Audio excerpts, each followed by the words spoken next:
S. அனைவருக்கும் வணக்கம். மாண்புமிகு நிதியமைச்சர், மதிப்பிற்குரிய நிதித்துறை செயலாளர் மற்றும் செயலாளர் செயலரிடம் ஆகியோரை வருக வருக என்று வரவேற்கின்றேன்.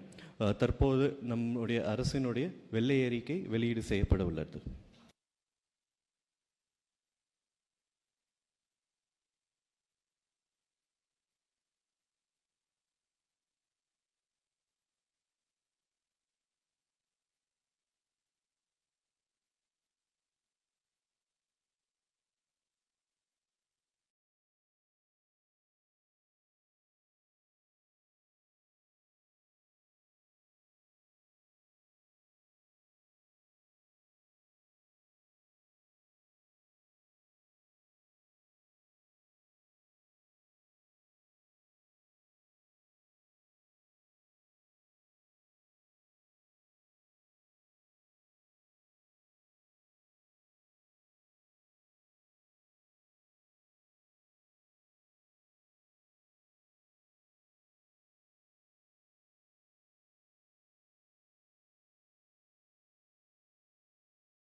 தற்போது மாண்புமிகு நிதியமைச்சர் அவர்கள்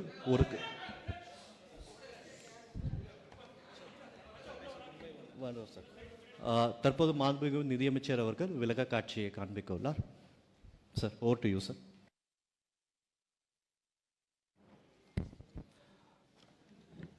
அனைவருக்கும் வணக்கம். மாண்புமிகு முதலமைச்சர் அவர்களின் அறிவுறுத்தலின்படி தமிழ்நாட்டின் நிதி மேலாண்மை குறித்து வெள்ளை அறிக்கை. Alongside with me, Financial Secretary Siddiq sir and his team, and I like to welcome all of you for this white paper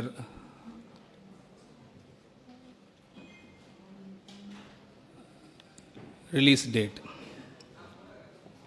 so we will go with presentation. நான் ஒரு ப்ரெசன்டேஷன் வாயிலாக உங்களுக்கு எல்லாரையும் எக்ஸ்பிளைன் பண்ண ஆசைப்பட்றோம். ஸோ ஒரு ஸ்லைடும் இங்கே play பண்ணுவாங்க. அதோட ஒரு ப்ரீஃப் நான் இங்கே ஒரு ஸ்லைடு பற்றி நான் கண்டினியூ பண்ணுவேன். ஒன்ஸ் அது ஒரு 20 to 21 ஸ்லைட்ஸ் இருக்குது. அந்த 21 ஸ்லைட்ஸ் முடிஞ்ச பிறகு we will continue with your questions. So till then, please cooperate with us. Thank you. You go to the first slide. First slide.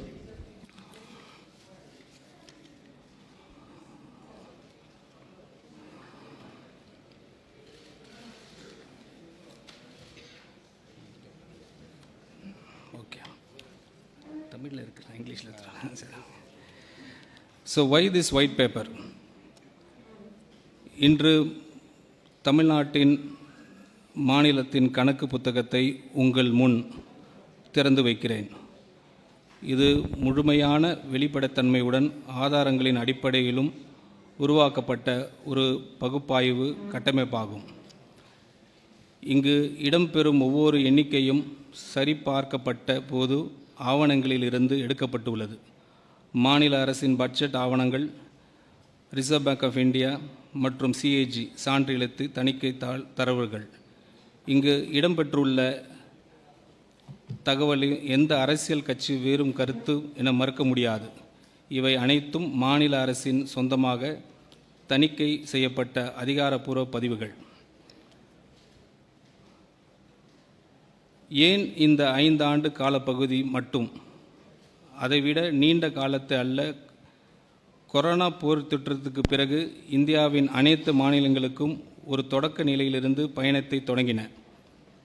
ஒரே மாதிரியான வெளிப்புற அதிர்வுகளை எதிர்கொண்டன.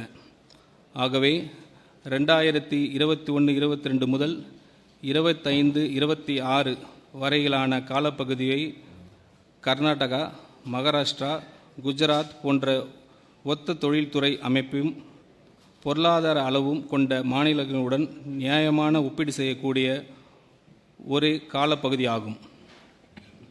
இந்த ஆய்வின் முக்கிய கண்டுபிடிப்பு என்னவென்றால், அந்த மாநிலங்கள் மீட்சி காலத்தை பயன்படுத்தி தங்களின் நீதி பற்றாக்குறைகளை கட்டுப்படுத்தி குறைந்ததுதான். ஆனால் தமிழ்நாடு அதற்கு நேர்முறையாக செயல்பட்டது. முக்கியமான ஒவ்வொரு அடிப்படை சுட்டிக்காட்டிலும் கட்டமைப்பு ரீதியான பின்னடைவு சந்தித்தது. திருக்குறள் 478 கூறுவது போல், வருவாய் குறைவாக இருப்பதிலும் தீமை இல்லை, செலவுகளை அளவுக்கு மீறாமல் இருந்தால் போதும். ஒரு உதாரணம் சொல்கிறேன். இந்த இதுக்கு குட்டி ஸ்டோரி, ஒரு இதுக்கு ஸ்லைடுக்கு ஒரு குட்டி ஸ்டோரி மாதிரி ஒன்று சொல்லிடுறேன். ஒரு புயலால் 4 அண்டை வீட்டாரின் வீடுகள் வெள்ளத்தில் மூழ்கின என்று நினைத்து பாருங்கள். அப்போது யாருடைய வீடு பெரிது என்பதை பார்த்து மதிப்பிடுவதை நியாயமான ஒப்பீடு அல்ல. வெள்ளம் வடிந்த பிறகு யார் தங்கள் வீட்டை விரைவாக சீரமைத்து மீட்டு எடுத்தார்கள் என்பதை பார்க்க வேண்டும். 4 பேரில் 3 அதை செய்தார்கள், நாம் செய்யவில்லை. Next slide. Next.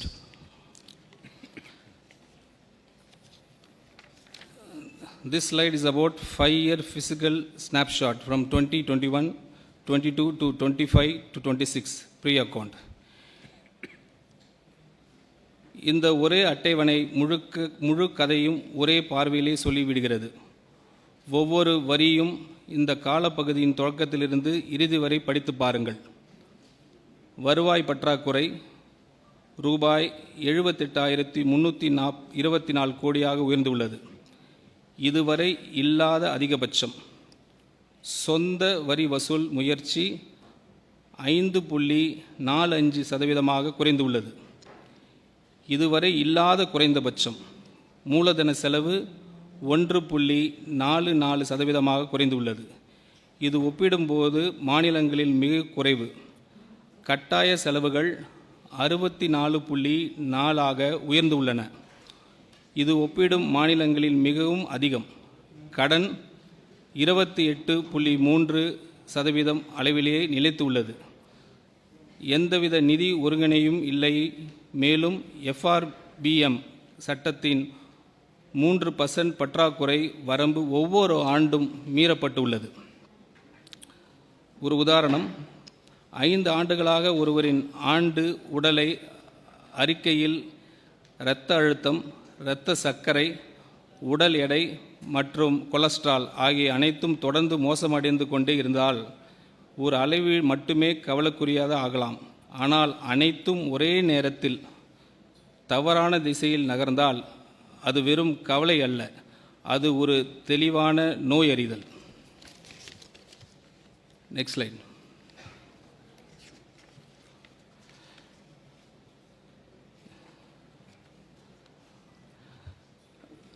So this slide is about 6 key numbers.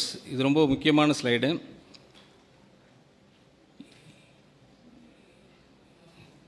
நீங்கள் 6 எண்கள் மட்டும் நினைவில் வைத்துக்கொள்ள வேண்டுமெனில் இந்த 6 எண்களை நினைவில் வைத்துக் கொள்ளுங்கள்.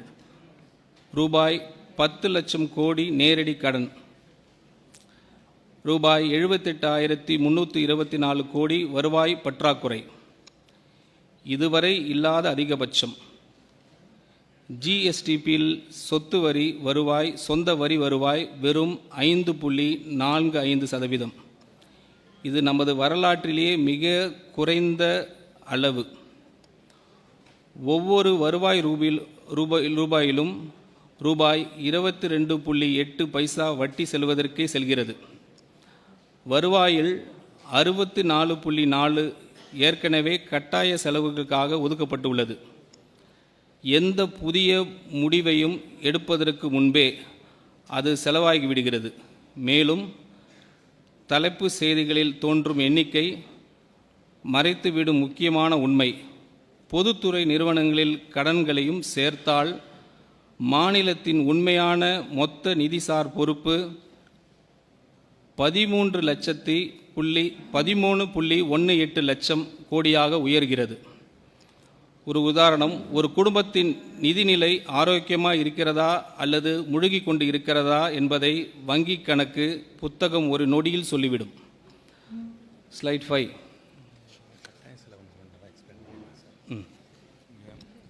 இந்த இதில் கட்டாயம் செலவுன்னு ஒன்று வருது இல்லையா, அதனால் என்ன அர்த்தம்னா, நம்ம கவர்மெண்ட் வந்து வட்டிக்காக செலவு பண்ணுறது, சேலரிஸ்க்காக செலவு பண்ணுறது, பென்ஷன்ஸ்க்காக செலவு பண்ணுறது, இந்த மூணு ஐட்டம் டுகெதர், அது 3 ஐட்டம் மட்டுமே 64% வந்து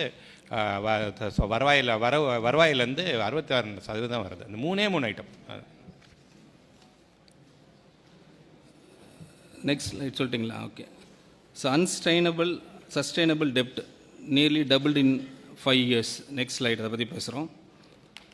இந்த முழு ஆவணத்திலேயே மிக முக்கியமான ஒரு உண்மை கவனியுங்கள். இந்த 5 ஆண்டு காலப்பகுதியில் மட்டும் தமிழ்நாடு ரூபாய் 4.87 லட்சம் கோடி புதிய கடனை சேர்த்து உள்ளது. அதாவது சுதந்திரத்துக்கு பிறகு மாநிலம் தனது முதல் 60 years சேர்ந்த மொத்த கடனை விட இந்த ஒரே 5 ஆண்டில் சேர்க்கப்பட்ட கடன் அதிகமாக உள்ளது. கடன் ஆண்டுக்கு சராசரியாக 14.3% வளர்ந்து உள்ளது. ஆனால் மூலதன முதலீடு வெறும் 8.3 மட்டுமே வளர்ந்து உள்ளது. இது நாம் கட்டமைப்புகளை உருவாக்குவதற்கு அல்ல, அன்றாட செலவுகளை சமாளிப்பதற்கான கடன் வாங்குகிறோம் என்பதற்கான தெளிவான சான்றாகும். ஒருவருக்கான கடன் பொறுப்பு கிட்டத்தட்ட இரட்டிப்பாகி ரூபாய் 1,28,934 உயர்ந்துள்ளது. இன்று தமிழ்நாட்டில் பிறக்கும் ஒவ்வொரு குழந்தையும் ₹1 கூட பொருளாதாரத்துக்கு பங்களிப்பதற்கு முன்பே இந்த கடன் பொறுப்புடன் பிறக்கிறது. குஜராத் 17.6, மகாராஷ்டிரா 19.7, கர்நாடகா 23.4 என்ற அளவில் உள்ளன. ஆனால் தமிழ்நாடு 28.3% என்ற நிலையிலேயே உள்ளது. இது பொதுவாக பாதுகாப்பானதாக கருதப்படும் 20% வரம்பை மிகவும் தாண்டி உள்ளது. ஒரு உதாரணம், ஒரு குடும்பம் வீடு கட்டப்பட்டதிலிருந்து கடந்த 60 ஆண்டுகளில் வாங்கிய மொத்த கடனை விட கடந்த 5 ஆண்டுகளில் அதிகமாக கடன் வாங்கியுள்ளது என்று நினைத்து பாருங்கள். அதிலும் அந்த கடன் புதிய சொத்துக்களை உருவாக்க அல்ல, அன்றாட செலவுகளை சமாளிக்க பயன்படுத்தியுள்ளது. Next slide. So 6th slide, interest now crowds out investment.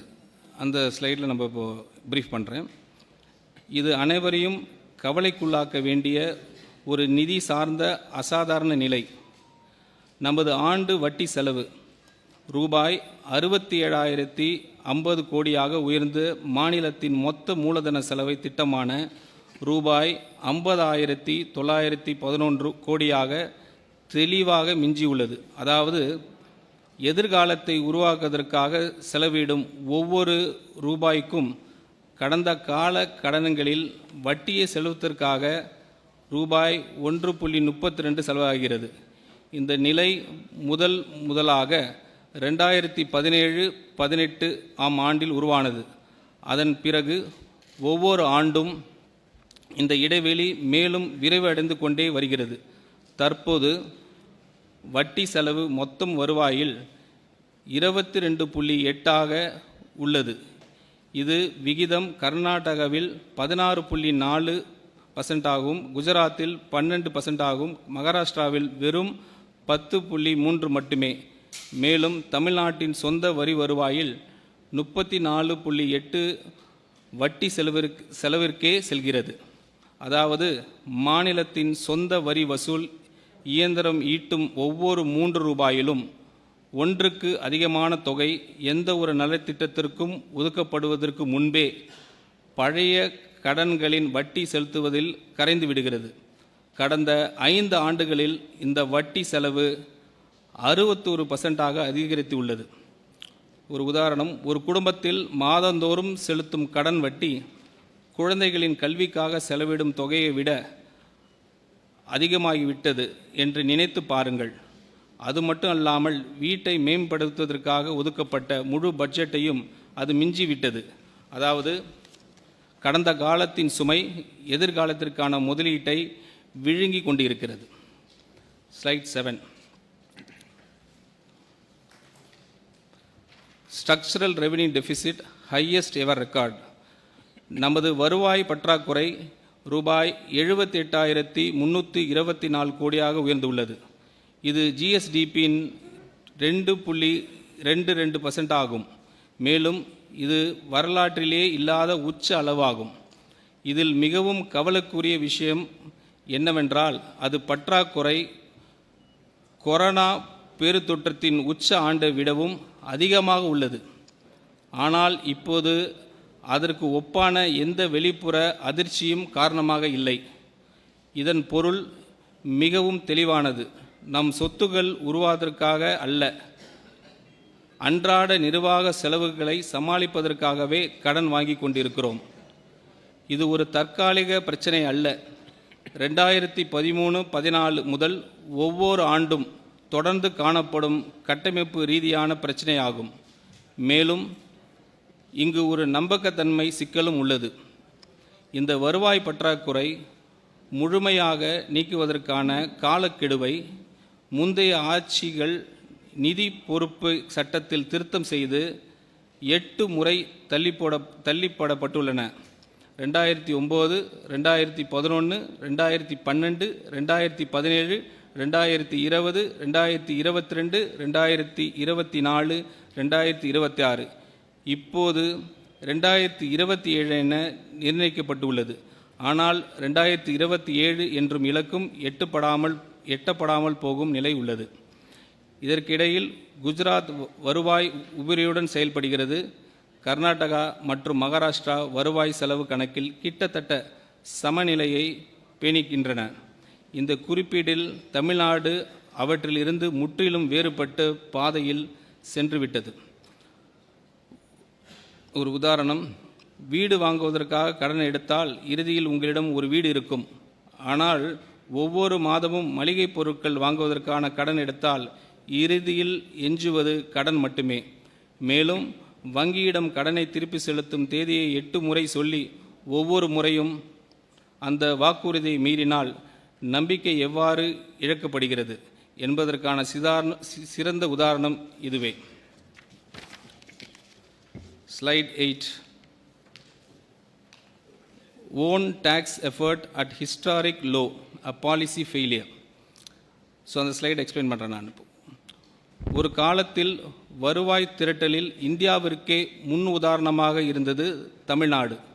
2006-7 ஆண்டில் நமது சொந்த வரி வருவாய் ஜிஎஸ்டிபின் 8.94 என்ற உச்ச நிலையை எட்டியது. ஆனால் இன்று அது வெறும் 5.45% குறைந்துள்ளது. இது வரலாற்றிலேயே மிக குறைந்த அளவு. நமது சொந்த உச்ச நிலையை அடிப்படையை கொண்டு கணக்கிட்டால் ஆண்டுதோறும் சுமார் ரூபாய் 1.23 லட்சம் கோடி வருவாயை நாம் இழந்து வருகிறோம். இது மாநிலத்தின் மொத்த நிதி பற்றாக்குறையின் சுமார் 90% அளவுக்கு சமமான தொகையாகும். இங்கு ஒரு உண்மையை நேர்மையாக ஒப்புக்கொள்ள வேண்டும். 2022, 23 மற்றும் 23-24 ஆண்டுகளில் இந்த விகிதம் தற்காலிகமாக 6.33% மற்றும் 6.22% உயர்ந்தது. ஆனால் இது உண்மையான நிர்வாக சீர்திருத்தங்களின் விளைவு அல்ல. கொரோனா காலத்தில் ஒத்திவைக்கப்பட்டிருந்த வருவாய்கள் பின்னர் கணக்கில் சேர்க்கப்பட்டதன் தாக்கம் அது. அந்த முன்னேற்றத்தை தொடர்ந்து நிலைநிறுத்த நாம் தவறிவிட்டோம். இந்த வருவாய் இழப்பிற்கான 4 முக்கிய கசிவுகள் அனைவருக்கும் தெரிந்தவை. ஜிஎஸ்டி, வணிக வரித்துறையில் நிலவும் முறைகேடுகள் மற்றும் சரியான மதிப்பீடு செய்யப்படாத பரிவர்த்தனைகள். 2, முத்திரைத்தாள் கட்டணம் ஸ்டாம்ப் டியூட்டி, சந்தை மதிப்பை விட குறைவாக நிர்ணயிக்கப்பட்ட வழிகாட்டி மதிப்புகள். 3, மதுபான வருவாய் எக்ஸைஸ், ஒப்பிடப்படும் மாநிலங்களில் மிகவும் குறுகிய உரிமையளிப்பு முறை காரணமாக முறைசாரா சந்தை வளர்வதற்கான வாய்ப்பு. 4. சுரங்கத்துறை மைனிங். பரந்த இயற்கை வளங்கள் இருந்தும் கசிவுகளை காரணமாக நிலையான மற்றும் குறைந்த வருவாய் மட்டும் கிடைப்பது. இதில் மிக முக்கியமான செய்தி நம்பிக்கை அளிப்பதாகும். புதிய வரிகள் விதிக்காமல் கூட நிர்வாகத்தை நவீனப்படுத்தி இந்த கசிவுகளை அடைப்பதன் மூலம் மாநிலம் கணிசமாக அதிக வருவாய் ஈட்ட முடியும். அதில் ஒரு எக்ஸாம்பிள், 4 ஓட்டைகள் உள்ள ஒரு தண்ணீர் தொட்டியை போல அதில் மேலும் தண்ணீர் ஊற்றுவது, அதாவது புதிய வரிகள் விதிப்பது தீர்வு ஆகாது. முதலில் அந்த 4 ஓட்டைகளையும் அடைக்க வேண்டும். Move on to the next slide, slide 9. Revenue receipts and central transfer.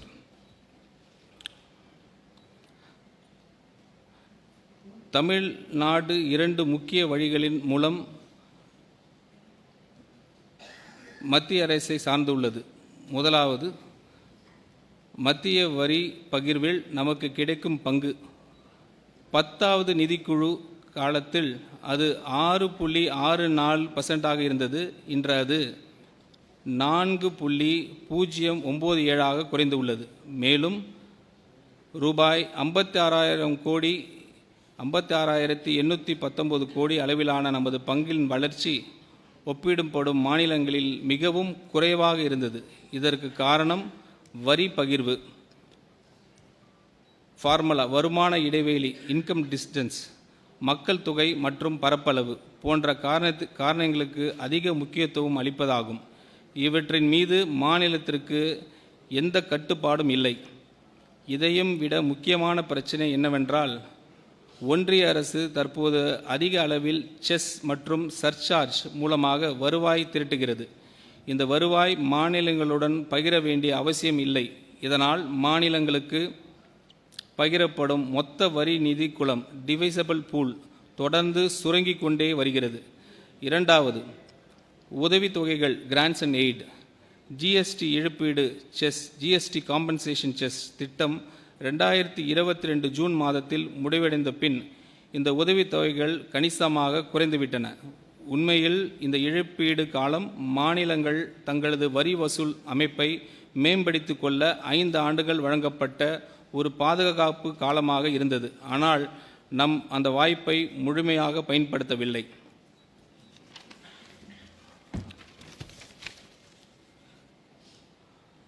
ஆனால் இவை அனைத்தும் கூறிய பிறகும்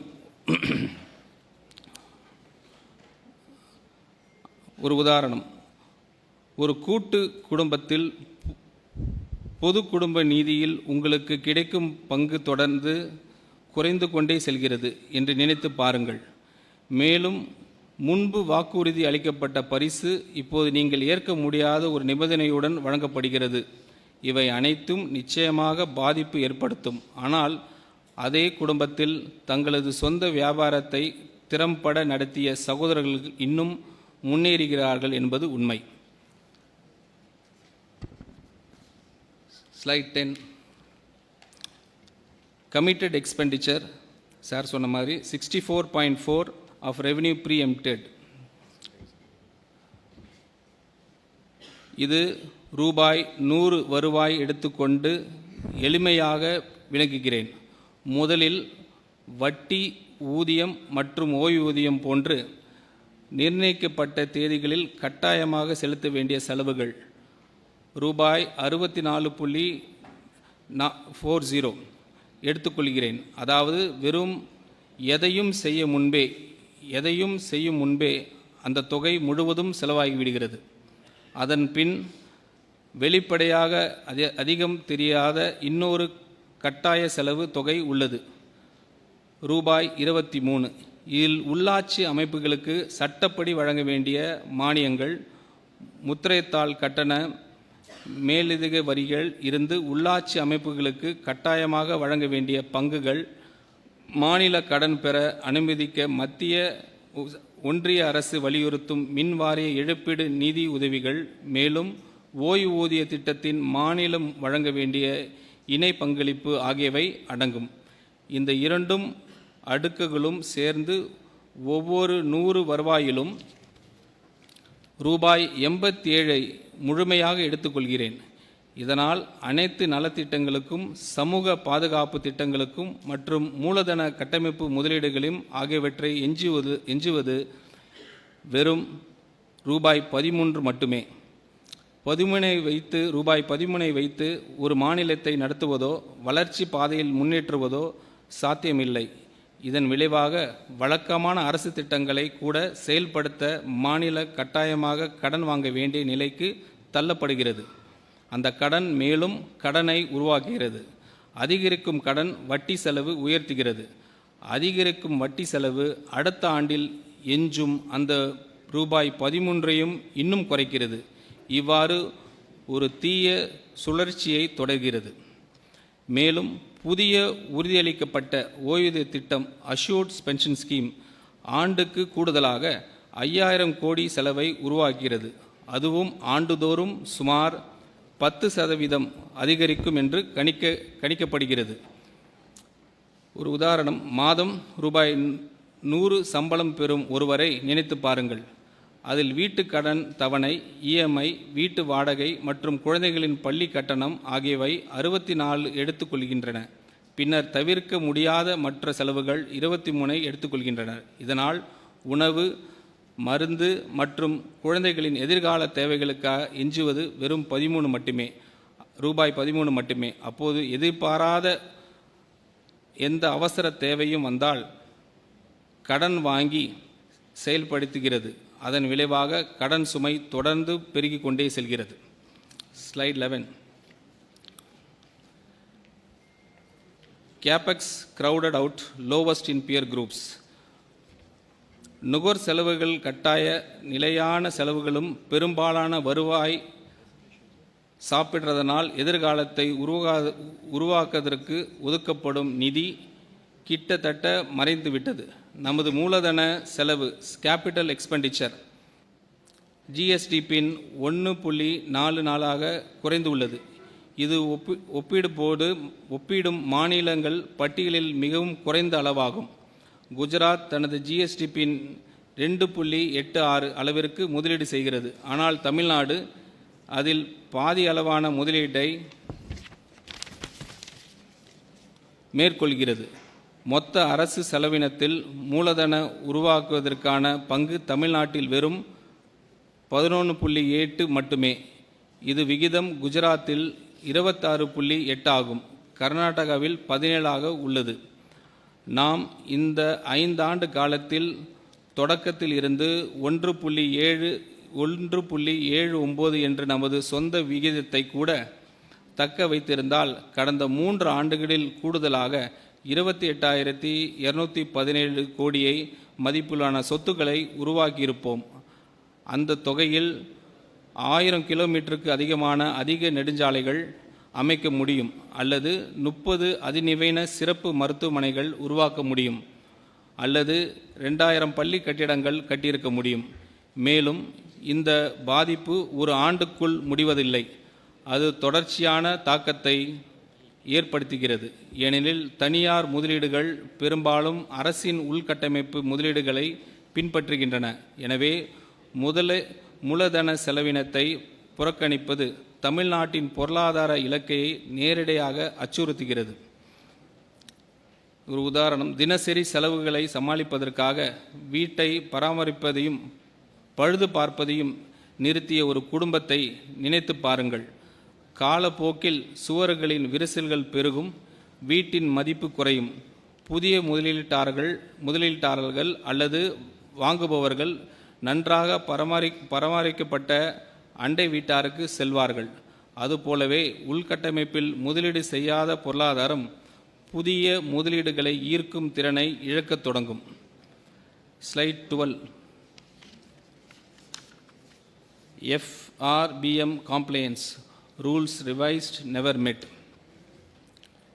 சட்டப்படி நிதி பற்றாக்குறை ஃபிசிக்கல் டெபிசிட் ஜிஎஸ்டிபின் 3% என்ற வரம்பறிவில் உள் இருக்க வேண்டும். ஆனால் கொரோனா காலத்திற்கு பிறகு அந்த ஒவ்வொரு ஆண்டிலும் இந்த வரம்பு மீறப்பட்டுள்ளது. நடப்பு ஆண்டில் நிதி பற்றாக்குறை ரூபாய் 1,33,208 கோடியாக உயர்ந்துள்ளது. இது வரலாற்றிலேயே பதிவான மிக உயர்ந்த முழுமையான பற்றாக்குறை ஆகும்.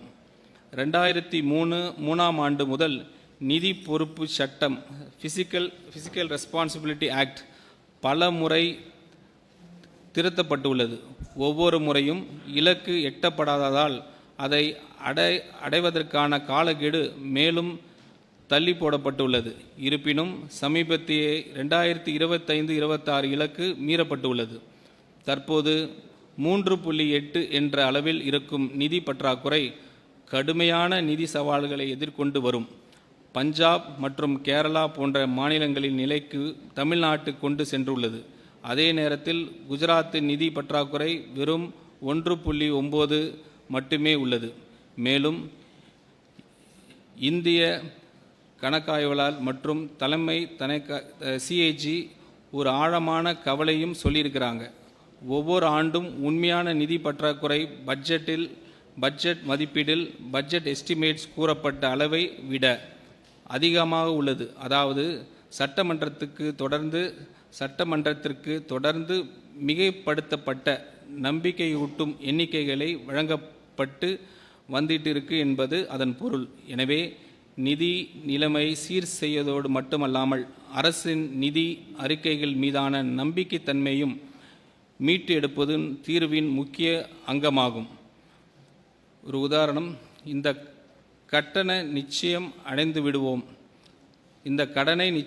விடுவோம் என்று அலாரம் வைத்துவிட்டு 20 ஆண்டுகளாக அதை தொடர்ந்து ஒத்தி வைத்து வருவதைப் போல், அதாவது ஜனவரி மாதம் குடும்பத்தினரிடம் இந்த ஆண்டாவது சேமிப்போம் என்று கூறிக்கொண்டே 20 ஆண்டுகளாக எதுவும் செய்யாமல் அப்படியே விட்டுவிட்டா அதுதான் சூழலிப்போம். Slide 13. Contingent liabilities, the hidden debt. இன்னைக்கு தலைமை செய்திகளில் தெரியும் கடன் எண்ணிக்கை தாண்டி மறைந்து இருக்கும் நிதி சுமையை பார்ப்போம். நேரடி அரசு கடனை உள்ளே ரூபாய் 10 லட்சம் கோடிக்கு அப்பால் மாநிலத்தின் பொதுத்துறை நிறுவனங்களில் ரூபாய் 3,18,176 கோடி அளவிலான மறைமுக ஆஃப் பட்ஜெட் பொறுப்புகள் உள்ளன. இதனால் மாநிலத்தின் உண்மையான மொத்த நிதிசார் பொறுப்பு ரூபாய் 13.18 லட்சம் கோடியாக உயர்கிறது. இதில் மிகப்பெரிய ஆபத்து மின் துறையில்தான் உள்ளது. தமிழ்நாட்டு மின்வாரிய குழுமம் TNEB குரூப் ரூபாய் 1,82,361 கோடி அளவிலான குவிந்த இழப்புகளையும் 2,47,130 கோடி கடனையும் சுமந்து வருகிறது. கடந்த 5 ஆண்டுகளில் இந்த அமைப்பு தொடர்ந்து செயல்படுவதற்கு மட்டுமே அரசு ரூபாய் 1,45,185 கோடி பொது நிதியை வழங்கியுள்ளது. அது மட்டும் இல்லாமல் உச்ச நீதிமன்றம் உத்தரவின் காரணமாக அடுத்த 5 ஆண்டுக்கு கூடுதலாக ரூபாய் 11,800 கோடி வழங்க வேண்டிய கட்டாயம் ஏற்பட்டு உள்ளது. அதேபோல் மாநில போக்குவரத்து கழகங்கள் ரூபாய் 72,607 கோடி இழப்பை சந்தித்து உள்ளன. அவை இயங்கும் ஒவ்வொரு கிலோமீட்டருக்கும் ரூபாய் 78.81 செலவாகும் நிலையில் வருவாயாக கிடைப்பது வெறும் 25 ரூபாய் மட்டுமே. மேலும் தமிழ்நாடு நுகர்பொருள் வணிக கழகத்தின் சிவில் சப்ளைஸ் செயல்பாடு மூலதன கடன் 27,181 கோடியாக உயர்ந்துள்ளது. இதற்கான முக்கிய காரணம் உயர்ந்துள்ளது. உதாரணம், ஒரு தந்தை நஷ்டத்தில் இயங்கும் 3 குடும்ப கடைகளுக்காக அமைதியாக ஜாமீன்தாராக கையெழுத்திட்டு உள்ளார் என்று நினைத்து பாருங்கள். அந்த கடன்கள் அவரது பெயரில் இல்லாமல் இருக்கலாம். ஆனால் ஆண்டுதோறும் அந்த கடைகள் மேலும் நஷ்டமாகின்றன.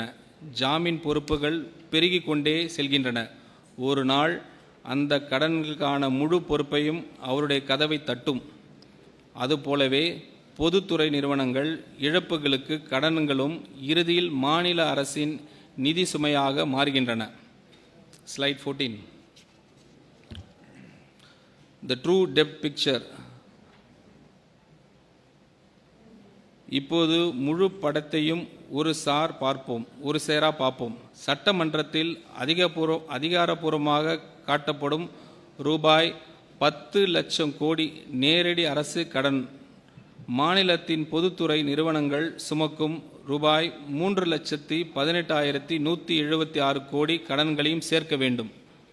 அதில் மின் விநியோகத்துறையின் கடன் ரூபாய் 1.7 லட்சம் கோடி, மின் உற்பத்தி துறையின் கடன் 1.3 லட்சம் கோடி, மின் பரிமாற்ற துறையின் கடன் ரூபாய் 31,000 கோடி, போக்குவரத்து கழகங்களின் கடன் ரூபாய் 44,000 கோடி.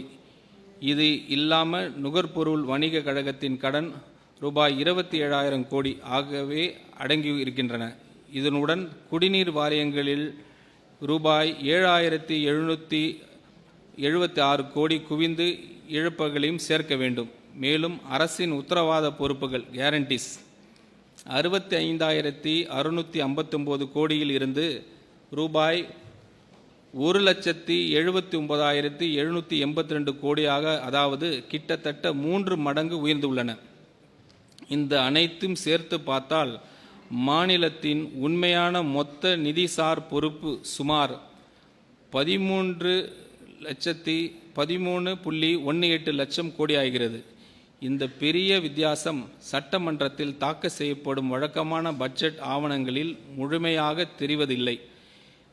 அந்த மறைமுக தன்மையை முடிவுக்கு கொண்டு வந்து மாநிலத்தின் உண்மையான நிதிநிலையை வெளிப்படையாக மக்களுக்கும் சட்டமன்றத்திற்கும் முன்வைப்பதற்காக இந்த வெள்ளை அறிக்கை வெளியிடப்பட்டுள்ளது. அன்றாட வாழ்க்கையில் ஒரு உதாரணம், ஒரு குடும்பம் வங்கியிடம் தனது வீட்டு கடனை பற்றி மட்டும் சொல்லுது என்று நினைத்து பாருங்கள். ஆனால் குடும்ப தொழிலுக்காக மகள் மற்றும் மகன் பெயர்களில் எடுக்கப்பட்ட கடன்கள் குறித்து எதுவும் சொல்லப்படவில்லை. சில காலம் அது மறைந்திருக்கலாம். ஆனால் ஒரு கட்டத்தில் அந்த குடும்பம் தனது மொத்த கடன் சுமையின் உண்மையான அளவு எதிர்கொள்ள வேண்டிய சூழல் தவிர்க்க முடியாமல் வரும். அதே போலவே மாநிலத்தின் முழுமையான நிதி பொறுப்புகளும் ஒரு நாள் முழுமையாக கணக்கில் எடுத்துக்கொள்ளப்பட வேண்டிய அவசியம் இருக்கு. Slide 15. The demographic dimension growing old. So growing old before growing rich. இந்த அறிக்கையில் உள்ள ஒவ்வொரு எண்ணின் பின்னாலும் ஓடிக்கொண்டிருக்கும் நேர்கடிகாரம் இதுதான். இந்தியாவின் முக்கிய மாநிலங்களில் எதையும் விட வேகமாக முதியோர் சமூகமாக மாறிக்கொண்டிருப்பது தமிழ்நாடு தான். 2011ஆம் ஆண்டில் 10.6 இருந்த முதியோர் மக்கள் தொகை பங்கு 2031ஆம் ஆண்டில் 18.2 உயரும் என கணிக்கப்படுகிறது. மேலும் 2100ஆம் ஆண்டளவில் தமிழ்நாட்டின் மக்கள் தொகையில் கிட்டத்தட்ட பாதி பேர் முதியவர்களாக இருப்பார்கள். அதே நேரத்தில் தேசிய சராசரி சுமார் 27% மட்டுமே இருக்கும். வேலை செய்யக்கூடிய வயதினரின் ஒர்க்கிங் ஏஜ் பாப்புலேஷன் பங்கு ஏற்கனவே தனது உச்ச நிலையை எட்டியுள்ளது. இனி அது குறையத் தொடங்கும். அதே சமயம் முதியோர் சார்பு விதம் ஓல்ட் ஏஜ் டிபெண்டன்சி ரேஷியோ 20.6 இலிருந்து 32.7 உயரும். அதாவது வருமானம் ஈடுபவர்கள் குறைவாகவும் அவர்கள் சார்ந்து வாழ்பவர்கள் அதிகமாகவும் இருப்பார்கள். இதனுடன் சுகாதார செலவுகள், ஓய்வூதிய செலவுகள் தொடர்ந்து உயரும். இது 2 கத்திரிக்கோள் பக்கங்கள் ஒன்றுக்கு ஒன்று நோக்கி மூடப்படுவது போன்றவை. சிசஸ் எஃபெக்ட்னு சொல்லுவாங்க. ஒரு பக்கம் வருவாய் ஈடுபவர்கள் குறைகிறார்கள், மற்றொரு பக்கம் செலவுகள் அதிகரிக்கின்றன. இதுவே கடன் வலையின் டெப்ட் ட்ராப் அடிப்படை செயல்முறையாகும். இன்று தமிழ்நாடு மக்கள் தொகை அமைப்பின் பலத்தை டெமோகிராஃபிக் ஸ்ட்ரென்த் கொண்டிருக்கும் போதே நிதிநிலையை சீர் செய்வதற்கான வாய்ப்பு உள்ளது. ஆனால் அந்த வாய்ப்பின் சாரம் ஆண்டுதோறும் சுருங்கி கொண்டே வருகிறது. ஒவ்வொரு ஆண்டும் பின்னர் செலுத்த வேண்டிய விலையை மேலும் அதிகரிக்கிறது. எளிய வார்த்தைகளில் சொல்ல வேண்டுமென்றால் தமிழ்நாட்டில் மிகப்பெரிய ஆபத்து என்னவென்றால் செல்வந்த மாநிலமாக மாறுவதற்கு முன்பே முதியோர் மாநிலமாக மாறிவிடுகிறது. ஒரு உதாரணம், ஒரு குடும்பத்தின் முக்கிய வருமானம் ஈட்டும் உறுப்பினர்கள் ஓய்வு பெறும் வயதை அடைந்துவிட்டனர். ஆனால் அவர்கள் மாற்றி புதிய வருமானம் ஈடுபடுபவர்கள் உருவாக்கவில்லை என்று நினைத்து பாருங்கள். அப்படிப்பட்ட குடும்பம் தனது முதிய வயதிற்காக சேமிக்க வேண்டிய பாதுகாப்பான நேரம் எப்போது? வருமானம் இன்னும் கிடைத்து கொண்டிருக்கும் இப்போதுதான், வருமானம் நின்ற பிறகு அல்ல. அதே போலவே தமிழ்நாட்டின் நிதி நிலைமையை சீர் செய்வதற்கான சிறந்த நேரம் இப்போதுதான். Slide 16. Post COVID consultation failure for 4 policies cause. Tamilagam இப்படிப்பட்ட பொருளாதார சிக்கலால் மாட்டிக்கொண்டதற்கான 4 முக்கிய காரணங்கள் உள்ளன. அதை தவிர்த்து அவற்றில் ஒவ்வொன்றையும் மாற்றம் அதிகாரமும் மாநில அரசிடம் இருந்தது. வெளிப்புற அதிர்ச்சிகளால் உருவாக்கப்பட்ட அல்ல. முதலாவது, ஆண்டுக்கு ரூபாய் 25,000 கோடி வரை செலவாகும் புதிய நலத்திட்ட பொறுப்புகள் அறிமுகப்படுத்தப்பட்டனர். ஆனால் அவற்றை நிலையான முறையில் நீதி அளிக்கும் தேவையான இணையான வருவாய் ஆதாரங்கள் உருவாக்கப்படவில்லை. இரண்டாவது, மிக முக்கியமான வரி மற்றும் நிர்வாக சீர்திருத்தங்கள் தொடர்ந்து ஒத்திவைக்கப்பட்டன. 2017ஆம் ஆண்டில் இருந்து ஜிஎஸ்டி இழப்பீடு திட்டம் ஒரு நாள் முடிவுக்கு வரும் என்பது அனைவருக்கும் நல்லாவே தெரிந்தது. திடீரெல்லாம் நிறுத்தல இருந்த போதிலும் அந்த மாற்றத்திற்காக தயாராக வேண்டிய நடவடிக்கைகள் பொதுவான அளவில் மேற்கொள்ளப்படவில்லை. மூன்றாவது, அன்றாட நிதி பற்றாக்குறைகளை சமாளிப்பதற்காக மூலதன செலவுகளை தொடர்ந்து பலியிடப்பட்டன. அதன் விளைவாக ரூபாய் 31,055 கோடி மதிப்பிலான சொத்து உருவாக்க வாய்ப்பு இழக்கப்பட்டது. நான்காவது, மாநிலத்தின் பொதுத்துறை நிறுவனங்கள் PSU நீண்ட காலமாக இருந்து வந்த கட்டமைப்பு ரீதியான பலவீனங்கள் சரி செய்யப்படாமல் விடப்பட்டன. மின்துறையின் நிதி இடைவெளி நிரப்புவதற்கான ரூபாய் 1,45,180 கோடி செலவிடப்பட்டது. போக்குவரத்து துறையின் செலவுகள் டபுள்டு. நுகர்பொருள் வணிக கழகத்தின் கடன் 27,181 கோடியாக உயர்ந்தது. இங்கே நான் மிகவும் தெளிவாக சொல்ல விரும்புவது ஒன்று உள்ளது. நலத்திட்டங்கள் தமிழ்நாட்டின் பெருமைக்குரிய பாரம்பரியம் தொடரும். பிரச்சனை ஒருபோதும் நலத்திட்டங்களில் அல்ல. பிரச்சனை என்னவென்றால் அவற்றை நீண்ட காலம் தாங்கி செல்வது தேவையான வருவாய் ஆதாரங்களை உருவாக்காமல் புதிய நலத்திட்டங்களை அறிமுகப்படுத்துவதில்தான் உள்ளது. அன்றாட வாழ்வில் ஒரு எக்ஸாம்பிள், ஒரு குடும்பத்தின் வருமானம் குறைந்த பிறகும் அது புதிய பெரிய மாதத்திர செலவுகள் பொறுப்புகள் ஏற்றுக்கொள்கிறது என்று நினைத்து பாருங்கள். அதே நேரத்தில் செலுத்த வேண்டிய வரிகளை தொடர்ந்து ஒத்தி வைக்கிறது. வீட்டை பராமரிக்காமல் சிதைய விடுகிறது. மேலும் நஷ்டத்தில் இயங்கும் குடும்பத்தை தொழிலுக்கு அதை சீர்திருக்கி தொடர்ந்து பணம் செலுத்தி கொண்டே இருக்கிறது. இவற்றில் ஏதேனும் ஒன்றை தனியாக சமாளிக்க முடியும். ஆனால் இந்த 4 ஒன்றாக நடந்தால் அதுவே ஒரு குடும்பத்தை நிதி நெருக்கடிக்குள் தள்ளும் பாதையாக மாறிவிடும். ஸ்லைட் 17.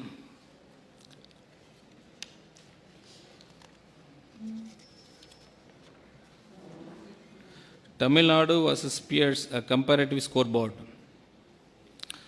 இந்த மதிப்பீடு அட்டவணை அதை முழுமையாக அறியும் உரிமை உங்களுக்கு உண்டு. இதில் 8 முக்கிய குறியீடுகள் உள்ளன. கடன், நிதி பற்றாக்குறை, வருவாய் கணக்கு, சொந்த வரி வசூல் திறன், வட்டி சுமை, கட்டாய செலவுகள், மூலதன செலவுகள் மற்றும் அரசின் உத்தரவாத பொறுப்புகள். இந்த 8 குறிப்பீடுகளையும் கர்நாடகா, மகாராஷ்டிரா மற்றும் குஜராத் ஆகிய மாநிலங்களுடன் ஒப்பிடும்போது தமிழ்நாடு கடைசி இடத்தில் உள்ளது. இவை அனைத்தும் ஒத்த தொழில்துறை அமைப்பு, ஒத்த பொருளாதார வலிமையும் கொண்ட மாநிலங்கள். மேலும் கொரோனா காலத்திற்கு பிறகு அவை அனைத்தும் ஒரே தொடக்க நிலையிலிருந்து மீட்சி பயணத்தை தொடங்கின. ஒரு தொடக்க புள்ளியில் இருந்து தொடங்கி ஒரு போட்டியை ஓடி அதன் ஒவ்வொரு கட்டத்திலும் கடைசி இடத்தில் முடித்தால் அதற்கு காரணம் பிரச்சனை, வெளிப்புற சூழ்நிலை இல்லை. இந்த வேறுபாடு வீதியில் உருவானதல்ல, நாம் எடுத்த முடிவுகளால் தான் உருவானது. அன்றாட வாழ்க்கையில் ஒரு எளிய உதாரணம்.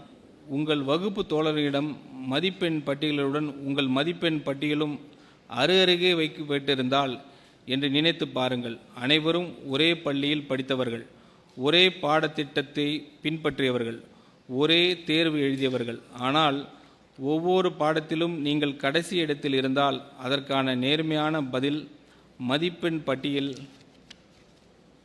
மறைப்பதல்ல, மாறாக நாம் எவ்வாறு படிக்கிறோம் என்பதை மாற்றுவதை சரியான பதிலாகும். Slide 18. The year ahead 2026-27 budget under scrutiny. இப்போது இந்த ஆண்டில் நிர்வகிக்க வேண்டிய நிதி இன்ஹெரிட்டன்ஸ் பார்ப்போம். இதில் உள்ள எண்ணிக்கைகளை குறித்து நாம் முழு வெளிப்படைய தன்மையுடன் பேச விரும்புகிறேன். இடைக்கால பட்ஜெட், இன்ட்ரிம் பட்ஜெட், மாநிலத்தின் சொந்த வரி வருவாய் ஒரு ஆண்டில் 19% வளரும் என்று கணித்துள்ளது. ஆனால் கடந்த 2 ஆண்டுகளில் கிடைத்த உண்மையான வளர்ச்சி வெறும் 6.8 மற்றும் 7.7 மட்டுமே. நடைமுறைக்கு ஏற்ற வகையில் 8% வளர்ச்சியை மட்டும் எடுத்துக்கொண்டால் பட்ஜெட்டில் இன்ட்ரிம் பட்ஜெட்டில் கணிக்கப்பட்டதை விட சுமார் 21,000 கோடி குறைவான வருவாய்தான் கிடைக்கும். மேலும் பட்ஜெட்டில் தவிர்க்க முடியாத 2 பெரிய செலவுகள் முழுமையாக அதில் காட்டவில்லை. ஒன்று, மின்வாரிய நிறுவனங்களின் இழப்பு ஈடுகட்ட ஆண்டுதோறும் வழங்க வேண்டிய சுமார் 16,000 கோடி நிதி உதவி. மற்றொன்று, உச்ச நீதிமன்றம் உத்தரவின் அடிப்படையில் கட்டாயமாக செலுத்த வேண்டிய ரூபாய் 11,800 கோடி. இதன் விளைவாக பட்ஜெட்டில் ரூபாய் 48,696 கோடி என காட்டப்பட்டுள்ள வருவாய் பற்றாக்குறை நடைமுறையில் சுமார் ரூபாய் 87,000 கோடியாக இருக்கும் வாய்ப்பு உள்ளது.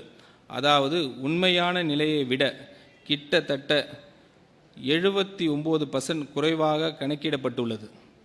அதேபோல் உண்மையான நிதி பற்றாக்குறை ஃபிசிக்கல் டெபிசிட் சுமார் ரூபாய் 1.6 லட்சம் கோடியாக இருக்கக்கூடும். ஆனால் மாநிலம் சட்டப்படி பெறக்கூடிய அதிகபட்சம் கடன் வரம்பு ரூபாய் 1,52,144 கோடி மட்டுமே.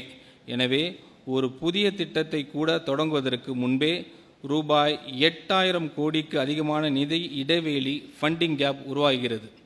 இந்த இடைவெளி இருப்பது நேர்மையாக ஏற்றுக்கொள்வதுதான் அதை சரி செய்வதற்கான முதல் மற்றும் மிக முக்கியமான படியாகும்.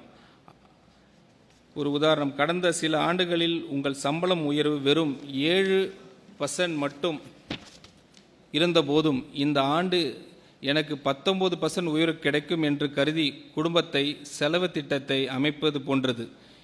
அதே நேரத்தில் மிகப்பெரிய 2 மாதத்திர கட்டணங்களையும் உங்கள் குறிப்பீடில் எழுதாமல் விடுவீர்கள். அப்படிப்பட்ட திட்டம் காகிதத்தில் அழகாக தோன்றலாம், ஆனால் மாத இறுதியில் உண்மையான நிலை அத்திட்டம் வாக்குறுதி அளித்தபடி இருக்காது. Slide 19. 6 principal findings, the cumulative picture. நிறைவாக சொல்வதற்கு முன் இந்த 6 முக்கிய கண்டுபிடிப்புகளையும் ஒரு முழு படமாக பாருங்கள். 5 ஆண்டுகளில் கடன் it has doubled. வட்டி செலவு மூலதன முதலீடு செலவை மிஞ்சி உள்ளது. வருவாய் பற்றாக்குறை கட்டமைப்பு ரீதியாக மாறியதோடு வரலாற்றிலே மிக உயர்ந்த நிலையை எட்டியுள்ளது. சொந்த வரி வசூல் திறன் கடுமையாக சரிந்துள்ளது. பொருளாதார பலவீனத்தால் அல்ல, வருவாய் கசிவுகள் மற்றும் ஒத்திவைக்கப்பட்ட சீர்திருத்தத்தினால் கட்டாய செலவுகள் வளர்ச்சிகன நிதியை ஒவ்வொரு ரூபாயிலும் வெறும் 13 பைசா அளவுக்கு குறைந்துவிட்டன. மாநிலத்தின் உண்மையான மொத்த நிதிசார் பொறுப்பு ரூபாய் 13.18 லட்சம் கோடியாக உயர்ந்துள்ளது. இவை 6 தனித்தனி பிரச்சனைகள் அல்ல, இவை அனைத்தும் ஒரே கட்டமைப்பு ரீதியான நோயின் 6 அறிகுறிகள். மேலும் ஒவ்வொன்றும் மற்றொன்றை ஊக்குவிக்கிறது. அதிகரிக்கும் கடன் வட்டி செலவு உயர்த்துகிறது. உயரும் வட்டி செலவு மூலதன முதலீடை சுருக்கிறது. குறைவான முதலீடு பொருளாதார வளர்ச்சியை மந்தமாக்கிறது. மந்தமான வளர்ச்சி வருவாய் உயர்வை பலவீனப்படுத்துகிறது. பலவீனமான வருவாய் மேலும் கடன் வாங்க வேண்டிய நிலையை உருவாக்குகிறது. இவ்வாறு ஒரு தீய சுழற்சி தொடர்ந்து இயங்குகிறது. இதன் விளைவாக அடுத்த தலைமுறைகள் சுமக்க வேண்டிய நிதி பொறுப்பின் பெரும் பகுதி ஏற்கனவே உறுதியாகிவிட்டது. அதனால்தான் நாம் நடவடிக்கை எடுக்க வேண்டிய தேவை இருக்கு. அதுவும் உடனடியாக நடவடிக்கை எடுக்க வேண்டும். ஒரு உதாரணம், இது 6 வெவ்வேறு நோய்கள் அல்ல, ஒரு நோய் 6 விதமான அறிகுறிகள் வெளிப்படுத்துகிறது.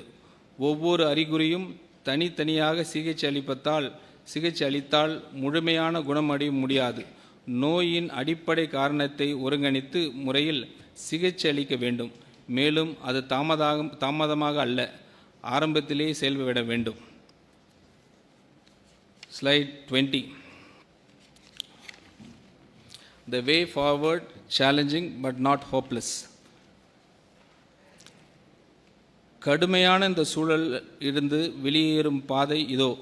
அதில் மிக வலிமையான கருவி, மிகவும் எளிமையானது நிர்வாகத்திறன். ஒரு வரி விதத்தை கூட உயர்த்த வேண்டிய அவசியமில்லை.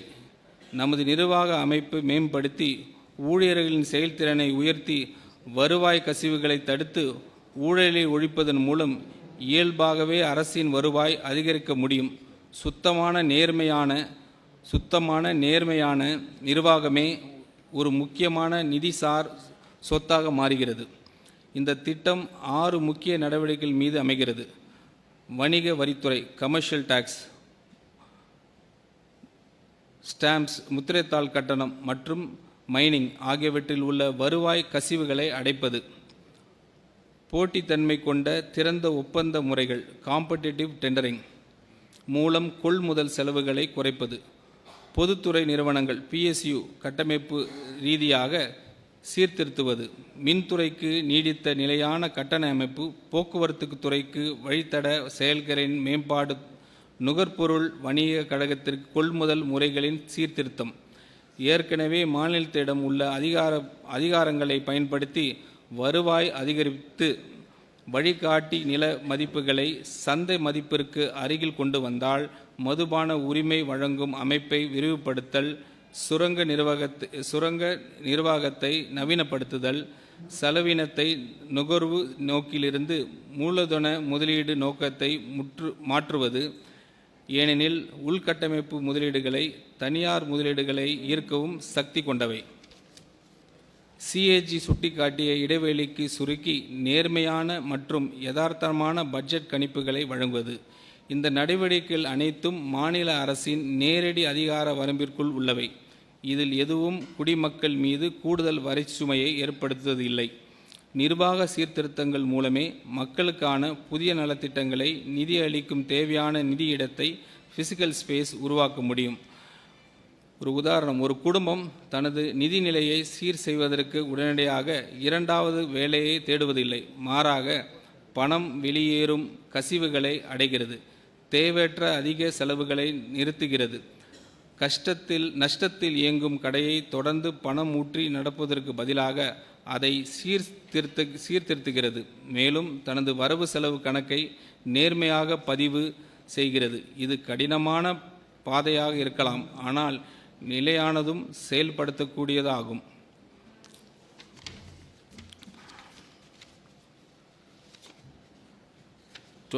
Slide 21, the last one. The purpose of this white paper. Thiruvalluvar கூறுகிறார், அளவுக்கு மீறினாலும் அளவுக்கு குறைந்தாலும் சமநிலையின்மை துன்பத்தை உருவாக்கும். அவர் உடல்நலத்தை பற்றி கூறிய இந்த உண்மை ஒரு மாநிலத்தின் நிதிநிலைக்கும் அப்படியே பொருந்துகிறது. இந்த வெள்ளை அறிக்கை 3 முக்கிய நோக்கங்கள் உள்ளன. வெளிப்படைத்தன்மை, டிரான்ஸ்பரன்சி. அரசு, சட்டமன்றம் மற்றும் மக்கள் அனைவரும் முழுமையான தகவலின் அடிப்படையில் விவாதிக்கவும் முடிவெடுக்கவும் உண்மைகள் மற்றும் ஆதாரங்களின் அடிப்படையில் தயாரிக்கப்பட்ட நிலையில் பதிவு வழங்குவது. பொறுப்புணர்வு, அக்கௌண்டபிலிட்டி. நிதி சிக்கலுக்கு வழிவகுத்து 4 கொள்கை காரணங்கள் நேர்மையாக அடையாளம் காட்டுவது. வருவாய் ஆதாரமின்றி மேற்கொள்ளப்பட்ட புதிய பொறுப்புகள், தொடர்ந்து ஒத்திவைக்கப்பட்ட சீர்திருத்தங்கள், பலியிடப்பட்ட மூலதன முதலீடுகள், சீர்திருத்தப்பட்ட பொதுத்துறை நிறுவனங்கள். 3rd கரெக்ஷன், திருத்தம். வருவாய் கசிவுகளை அடைத்து அரசு செலவுகள் தரத்தை உயர்த்துவது, பொதுத்துறை நிறுவனங்கள் சீர் செய்து கடன் சுமையை பொறுப்புடன் நிர்வகிப்பது. மேலும் இந்த ஒரு பட்ஜெட்டையும் தாண்டி நீடிக்கும் தூய்மையான ஊழலற்ற நிர்வாகத்தை வழங்குவது. இந்த எண்ணிக்கைகள் மனதில் வைத்துக் கொள்ளுங்கள். 10 லட்சம் கோடி நேரடி அரசு கடன், 78,324 கோடி வருவாய் பற்றாக்குறை. ஒவ்வொரு குடிமகனின் தலையிலும் ரூபாய் 1,28,934 கடன் பொறுப்பு. ரூபாய் 13.18 லட்சம் கோடி உண்மையான மொத்த நிதிசார் பொறுப்பு.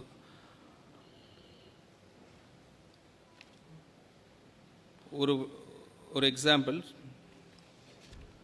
அன்றாட வாழ்வியல் ஒரு எளிய உதாரணம். ஒரு குடும்பம் தனது கணக்கை புத்தகத்தை நேர்மையாக படித்துவிட்டால் அது நம்பிக்கையும் இழக்காது. மாறாக ஒரு திட்டத்தை உருவாக்கும் இன்று நாம் கணக்கு புத்தகத்தை திறந்து பார்த்திருக்கிறோம். நாளை முதல் அந்த திட்டத்தை ஒன்றிணைத்து செயல்படுத்த வேண்டும்.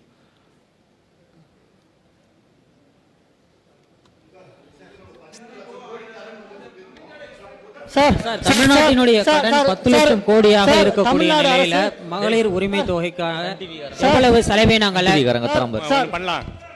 ஒன்று செய்யலாமா? ஒரு நிமிஷம், எல்லாரும் அமைதியா இருங்க, கொஞ்சம் அமைதியா இருங்க. ஒன்று செய்யலாம். இப்போ எல்லாரும் சைமல்டேனியஸாக பேசினா ஒன்று சரி வராது. நம்ம ஒன்றா கொஞ்சம் நீங்கள் ஐம் ஷூர் எல்லாருமே ரேண்டமாக நான் அப்படி எடுக்கிறேன் சொல்கிறோம். நீங்கள் அப்புறம் ஆரம்பிங்க, சரியா? ஓகே, ஒரு நிமிஷம் வெயிட் பண்ணுங்க. This late. நீங்கள் ஆரம்பிங்க ஃபஸ்ட்டு, சொல்லுங்கள்.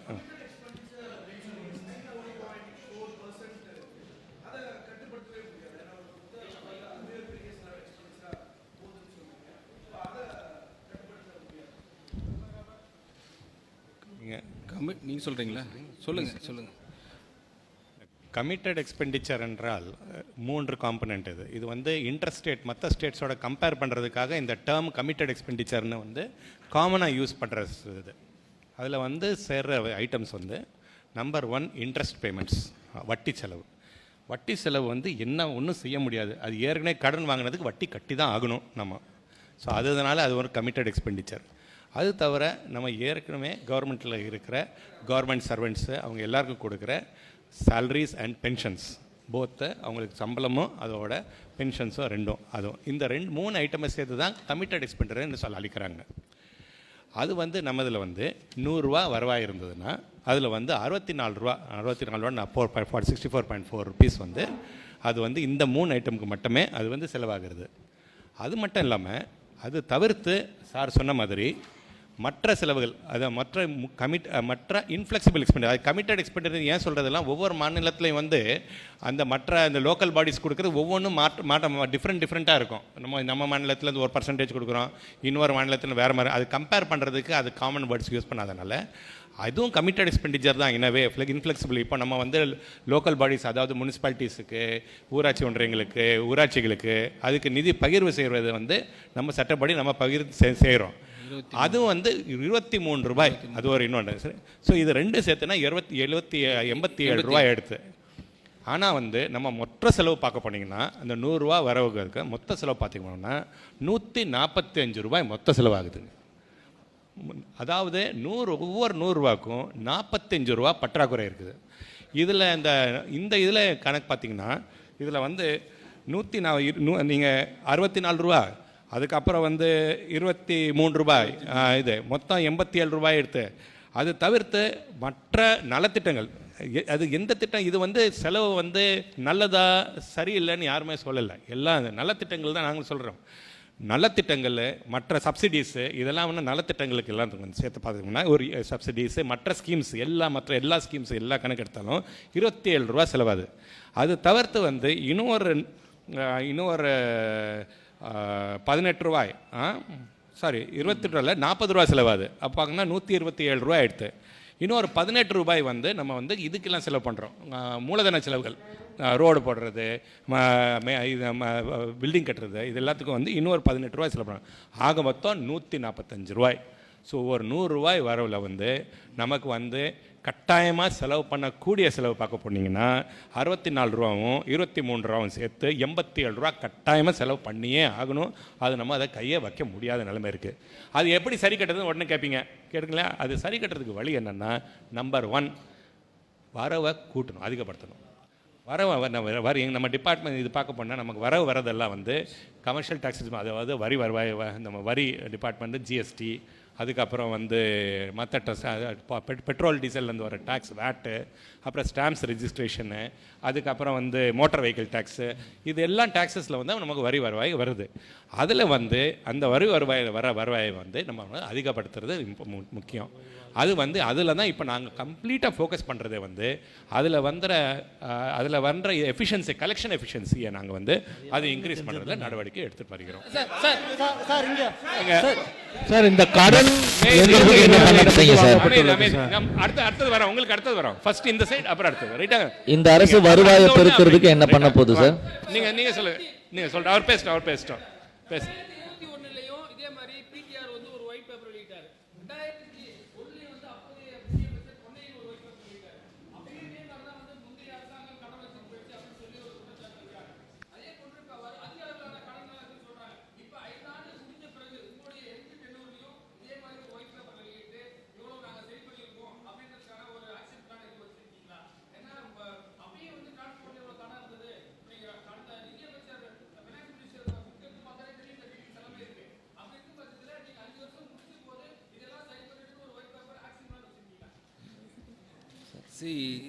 இந்த இப்போ நாங்கள் அனௌன்ஸ் பண்ணது வந்து just facts, what is available, இந்த datas the CAG and RBI. அந்த அடிப்படையில் தான் நாங்கள் 2021லேருந்து 25, 26 வரைக்கும் ப்ரீ ஆக்சுவல் வரைக்கும் அனௌன்ஸ் பண்ணிட்டோம். பட் இதுக்கு ஃபிக்ஸிங் சொல்யூஷன் தான் இப்போது ஹானரபிள் சீஃப் மினிஸ்டர் எங்களுக்கு அட்வைஸ் கொடுத்துருக்குறாங்க. அதுக்கு வந்து க்ளீன், கரப்ஷன் ஃப்ரீ கவர்மெண்ட், இது வந்து ரொம்ப முக்கியமான விஷயம். எங்கள் கவர்மெண்ட் ஃபஸ்ட்டு மோட்டோவே அதுதான், ஹானரபிள் சீஃப் மினிஸ்டர் எங்களுக்கு அனௌன்ஸ் பண்ணது. So with this and revenue மொபைலைசேஷனில் கண்டிப்பாக அதை நாங்கள் கான்சன்ட்ரேட் பண்ணுவோம். And corruption free, expenditure efficiency, அது வந்து நாங்கள் கான்சன்ட்ரேட் பண்ணுறதுனால கண்டிப்பாக பிஎஸ்யூ ரிஃபார்ம்ஸ் பண்ண போகிறோம். எங்களுக்கு கான்ஃபிடண்ட்டாக இருக்குது because the chief minister always says be confident சொல்லுவாங்க. அதனால் we are very confident this is going to change. As what has happened in the last mandate given by the people of Tamil Nadu, definitely we feel that there is a huge change going to happen with one word, corruption free government and revenue mobilization இருக்கட்டும் and administrative efficiency. கண்டிப்பாக அது நடக்கும். இந்த 10 லட்சம் கோடி ரூபாய் எந்தெந்த நிறுவனங்கள் வாங்கப்பட்டிருக்கு? செலுத்தக்கூடிய வட்டி விகிதம் எவ்வளவு sir? Sir, public sector undertakings. Sir. No, wait. Please wait, relax. One by one we'll start, right? Okay, we'll give time, enough time, we'll spend another 15 minutes. கொஞ்சம் இருங்க, கொஞ்சம் அமைதியா, first அமைதியா இருந்தா தான் we can move forward. Sir, just adding to one question. Wait. Sir, you compared. No, there are others waiting. Please wait. Sir 10 லட்சம் கோடி ரூபாய் கடன் எந்தெந்த நிறுவனங்களிடமிருந்து வாங்கப்பட்டிருக்கு சார்?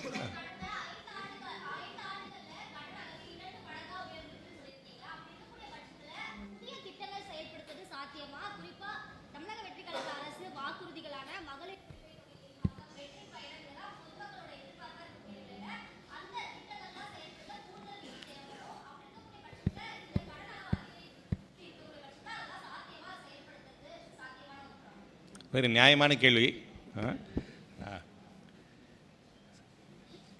இந்த பொசிஷன் நீங்கள் பார்த்தீங்க, let us explain the position. And ஆரம்பத்தில் let us make it one thing absolutely clear. இந்த exercise is not to pinpoint at any previous regime. Let us be very clear about this point. ரைட்டுங்களா? Just position about what is the current position. Okay. இது மட்டும் இல்லை, sir சொன்ன மாதிரி ஏற்கனவே we are referring it to last 10-15 years. அவர் சொன்ன மாதிரி இது வந்து அந்த டைமில் ஒரு ஒயிட் பேப்பர் இருந்தது, அதுக்கப்புறம் white paper. Yes, 2021-22 white paper பண்ண போதும் position what was brought was correct. We are not saying it was a wrong position. அப்பவும் situation was bad. Now the situation is worse. That is the limited point. Its position is today, position is worse. And position is worsening. Now we have to correct it. ரைட்டுங்களா? அது correct பண்ணுறதுக்கு வந்து it is not going to be easy. Let is be very clear. அதையும் நம்ம ஸ்பெசிஃபிக்காக sir வந்து point out பண்ணாங்க. It is not going to be easy. It is like having a disease. ஏற்கனவே சார் சொன்ன மாதிரி ஒரு டிசீஸ் நம்மகிட்ட இருந்ததுன்னா அது ஒரு ஹாஸ்பிட்டல் விசிட்டில் உடனே அது சரியாகணும்னு நம்ம எதிர்பார்க்க முடியாது. It is going to take time.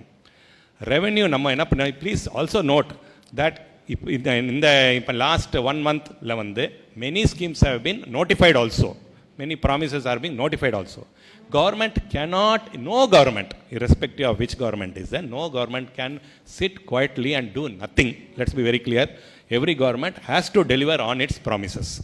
We are committed as from finance department, as a finance secretary, my role is to find resources and find ways of meeting the promises made by the government. Irrespective of which government I am the finance secretary, that is our duty to do that. We are working on providing the necessary resources. Let me finish. Right? Okay. So that is the direction in which we are moving. It will take time.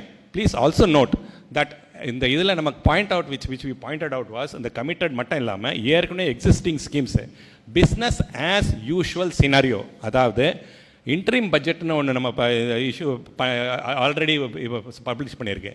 அதில் வந்து it is a document, it is a budget with assumption of business as usual scenario. அதனால் என்ன அர்த்தம்னா புதிய வரிகள், புதிய revenue collection mechanism எதுவும் போடக்கூடாது. உங்களுக்கு தெரியும். அதே போன்று இருக்கிற திட்டங்கள், இருக்கிற பிளான்ஸ்க்கு செலவு டைப் ஆஃப் செலவுகளை அப்படியே தொடர்ந்து கண்டினியூ பண்ணுற அசம்ஷனில் தான் பிஸ்னஸ் ஆஸ் யூஷுவல் சினாரியோலாம் ப்ரிப்பேர் பண்ணுற பட்ஜெட் தான் வந்து இன்ட்ரீம் பட்ஜெட். அந்த இன்ட்ரீம் பட்ஜெட்டில் ஏற்கனவே பற்றாக்குறை 1.2 lakh crores இருந்திருக்கு. அதுக்கு மேலே we have noticed that there are some important elements which have to be added. பார்க்க போனால் 1.56, 1.75 crores just to continue existing schemes. So அதுக்கு வந்து இன்க்ரீஸ் பண்ணுற, அதுக்கு வந்து தி ஃபிஸ்கல் டெஃபிசிட் வந்து அதை வந்து ஃபண்டிங் பண்ணுறது வந்து கடன்கள் வாங்கி தான் நம்ம பண்ணுறோம். அந்த கடன்கள் வாங்குறது கூட ஸ்டேட் கவர்மெண்ட் வந்து, மாநில அரசு வந்து நினச்சபடி போய் கடன் வந்து வாங்க முடியாது. அதுக்கு வந்து உச்சவரம்பு வந்து அரசு அமைப்பு சட்டத்துக்கு கீழ் வந்து அதுக்கு ஒரு உச்ச வரம்பு வந்து சென்ட்ரல் யூனியன் கவர்மெண்ட்டை ஒன்றிய அரசு வந்து ஃபிக்ஸ் பண்ணுறதுக்கு அவங்க தான் ஃபிக்ஸ் பண்ணுறாங்க. அதுபடி பார்க்க போனீங்கன்னா அது வந்து 1.14 lakh crores இந்த வருஷத்துக்கு ஃபிக்ஸ் பண்ணியிருக்காங்க. ஸோ அதிலே ஏற்கனவே ஃபிஸ்கல் டெஃபிசிட் 121லேருந்து 1.14 lakhs அது நாங்கள் ஒயிட் பேப்பரில் தெளிவாக எடுத்து சொல்லியிருக்கோம். அது ஒயிட் பேப்பர் நீங்கள் பார்க்கும்போது பாருங்கள். பட் ஓவரால் உங்கள் டைம் கன்சிடர் பண்ணி இந்த ஃபிகர்ஸ் ஃபுல்லாக நான் சொல்ல முடியாது. அதை நீங்கள் ஒயிட் பேப்பரை படிக்கும்போது உங்களுக்கு தெரியும். But the limited point is that there is still a deficit for existing schemes alone. The only way we can control this, that good schemes cannot be closed. That also the government வந்து clearly சொன்னாங்க, there's no good schemes cannot be closed. நம்ம வந்து welfare, we are working on the welfare of the people. ரைட்டுங்களா? We cannot close any good schemes just like that. So the only way which we can way forward is to find ways of raising additional resources by reducing the kind of leakages that have happened in many revenues, which is an open secret. It is, I don't have to point out. So that is where we are working on, and we are trying to improve the revenues. Sir கேள்வி மினிஸ்டருக்கு sir, கேள்வி மினிஸ்டருக்கு sir வரும் minister sir. See, there are, how long it will take, you are saying? Yes. Sir Tamil Nadu பொறுத்தவரை இரண்டாவது பெரிய மாநிலம், ஆனா நிதி நெருக்கடி இருக்குதுன்னு எப்படி ஆட்சி காலத்துல எந்த திட்டத்துக்கு தேவையில்லாத ஒரு நிதி, அதுதான் சொல்றேன். எந்த திட்டமோ இப்போதான் நான் உங்கள்கிட்ட சொன்னேன். எந்த திட்டமோ எனி ஸ்கீம், நீங்க பதில் சொல்லிடுங்க சார். இல்லை, எந்த திட்டத்துக்கு நீங்கள் என்ன சொல்றீங்க? எந்த திட்டமோ தேவையில்லாமல் இருக்குது. That is not the point at all. Welfare is Tamil Nadu எல்லா welfare scheme it's our fried.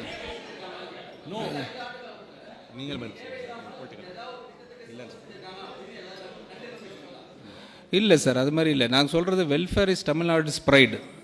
அது நாங்கள் மாற்று கருத்தே கிடையாது. இப்போ என்ன ப்ராப்ளம்னா இன்கம் எங்கே ஜென் பண்ணுறது, இன்கம் ரெவென்யூ கிரியேட் பண்ணாமல் when you announce a scheme that is difficult தான் சொல்கிறாங்க. But we are not saying that welfare schemes is no good ன்னு சொல்லவே இல்லை. we welcome that. That is what our one of the system வந்துட்டு இப்ப public இருக்க ஒரே schemes சொல்லிருக்கீங்க. one of the சரிங்க சார், ப்ளீஸ் வெயிட். கடந்த அரசு விளம்பரத்துக்கு எவ்வளவு செலவு செஞ்சிருக்கு சார் சொல்ல முடியுமா? சரி, கொஞ்சம் இப்ப வரி வருவாயை உயர்த்த வாய்ப்பு இருக்கா? பால் ஒரு நிமிஷம் அவர் கொடுத்தா அப்புறம் அங்க சரிங்க ப்ளீஸ் சார், உங்க பார்வை நேராவே இருக்குல்ல சார், நேராவும் பாருங்க சார். அது வந்து ஃபிகர், அது வந்து facts. we are just revealing facts.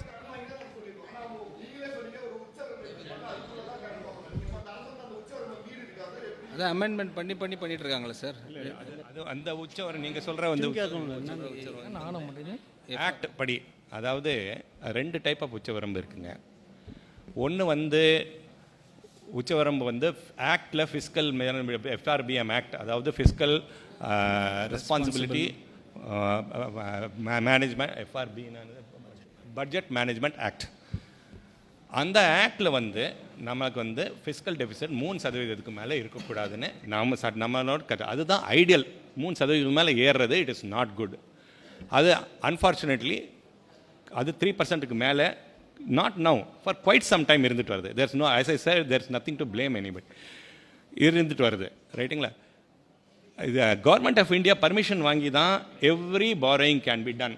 So government permission இல்லாமல் எந்த பாரோயிங்கும் செய்யப்படவும் இல்லை, செய்யப்படவும் முடியாது. ஸோ அந்த உச்சவரம்புக்குள்ளே தான் இருக்குது. No denial about that fact also. But the fact remains that the loan levels are very high for us, and that is all that has been pointed out. It is not to say that it has crossed the lower level beyond what government of India has allowed. Revenue பெருக்கக்கூடிய நிலையில sir revenue sir கடன் எங்க வாங்கிருக்கீங்க? City சரிங்க, நேரா straight பாருங்க sir. Revenue analyse பண்ணக்கூடிய நிலையில கடந்த சார் இங்க மினிஸ்டர் சார், கடந்த அரசு விளம்பரத்துக்கு எவ்வளவு செலவு செஞ்சிருக்குன்னு ஏதாவது டீடைல் இருக்கு? அதுல ஏதாவது தெளிவு கிடைக்குமா சார்? வில்சன் சார் இங்க last 3 questions let's honorable minister ask. வரை இல்லாத அளவுக்கு உச்சத்தில் இருக்குன்னு சொல்லியிருக்கிறீங்க. அந்த வருவாய் பற்றாக்குறைக்கான அந்த காலக்கெடுவை நீக்கிறதுக்கு எந்த ஒரு திருத்தத்தையும் மேற்கொள்ளாமல் 8 வருஷமா தள்ளி போட்டிருக்காங்கன்னு அமைச்சர் பேசும்போது சொன்னார். மீண்டும் சட்டமன்ற கூட்டத்தொடர் கூட போது இந்த முறை அந்த சட்டத்தை தள்ளி போடுறதுக்கு திட்டம் இருக்கா, இல்லை அந்த காலக்கெடுவை நீக்கிறதுக்கான நடவடிக்கையில் எது எடுக்க போறீங்களா? ஒன்று. ரெண்டாவது, உறுதியளிப்பு ஓய்வூதிய திட்டத்தில் ஒவ்வொரு வருஷமும் 5000 கோடி ரூபாய் அதிகமாக செலவாகும்னு நீங்கள் சொல்லியிருந்தீங்க. ஒவ்வொரு வருஷமும் அது 10% எக்ஸ்ட்ரா ஆகும்னு சொல்லியிருந்தீங்க. புதிய ஆட்சி வந்த பிறகு அந்த திட்டத்தை தொடர்றதா திட்டம் இருக்கா, இல்லை அதுக்கு மாற்று ஏற்பாடுகள் ஏதாவது நடவடிக்கை எடுக்க போறீங்களா?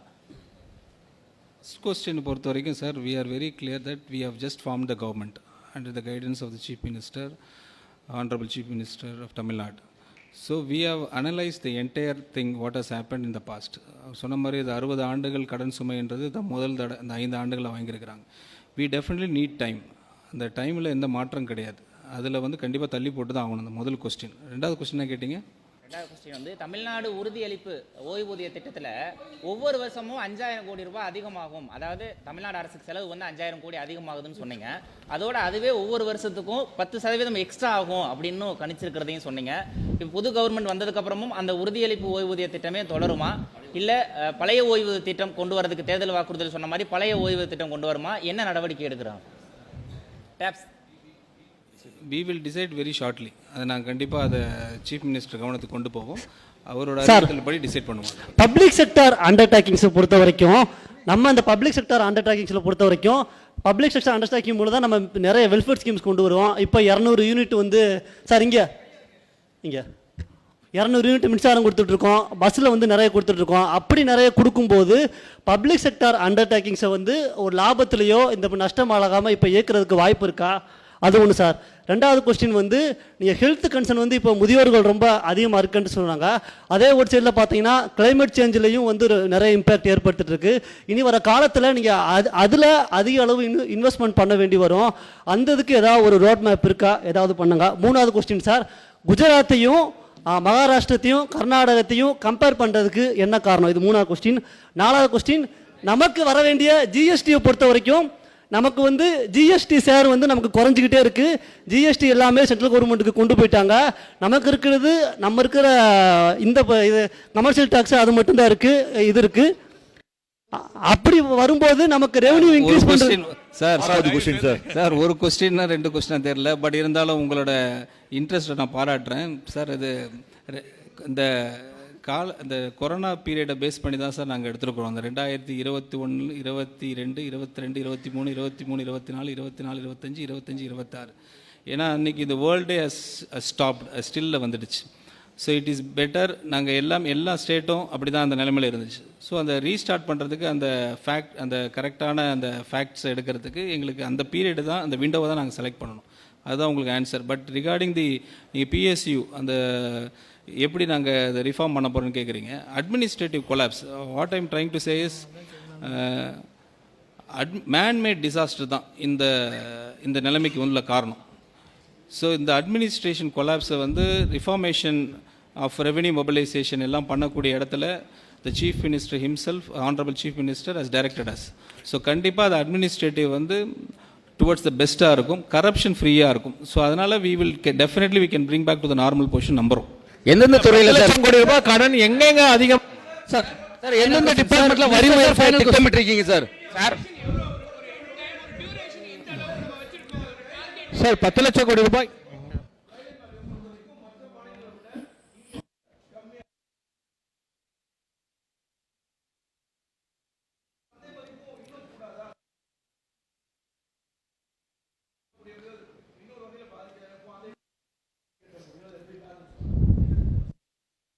Last year what has happened everybody knows. இங்கே இருக்கிறவங்க எல்லாருக்கும் டிரான்ஸ்பரண்ட் தான். இது யாருக்கும் ஒளிவு மறைவே கிடையாது. ஸோ ஒரு எக்ஸாம்பிள் வந்து ஒரு அண்ணா நகரில் ஒரு ஸ்கொயர் ஃபீட் வந்து 25,000 ஸ்கொயர் ஃபீட் மார்க்கெட் வேல்யூ இருக்குதுன்னு வச்சுங்க. அது போன இதில் வந்து ஒரு 3,500 கைட்லைன் வேல்யூவில் அண்டர் வேல்யூ பண்ணியிருக்கக்கூடிய அளவுக்கு இன்ஃப்ளூயன்ஸ் பண்ணியிருக்காங்க. அதோட அடிப்படையில் தான் அந்த லீக்கேஜ் நிறைய வந்திருக்கு. ஸோ அதுதான் நான் ஏற்கனவே சொன்ன மாதிரி everything is under administration. Corruption இல்லாத ஒரு கவர்மெண்ட்டு தான் ஹானரபிள் சீஃப் மினிஸ்டரோட எய்ம் அண்ட் மோட்டோ. ஸோ அந்த அடிப்படையில் பார்த்தா எல்லா லீக்கேஜும் ஃபிக்ஸ் பண்ணிட்டாலே I think we can move on from what we are in right now. Sir 10 லட்சம் ரூபாய் கடன் எந்தெந்த துறையில இழப்புகள் எதுவும் இருக்க வாய்ப்பு இருக்குங்களா சார்?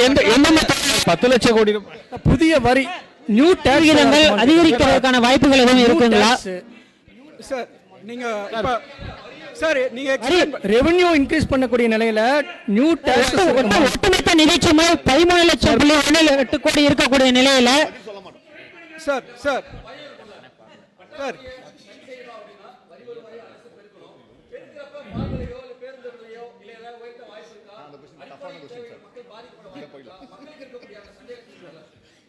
சார் ஆறாவது क्वेश्चन சார். நிறைய டிஸ்ப்ளே பண்ணீங்க, நிறைய factors you compare to Gujarat and other states like Karnataka எல்லாமே.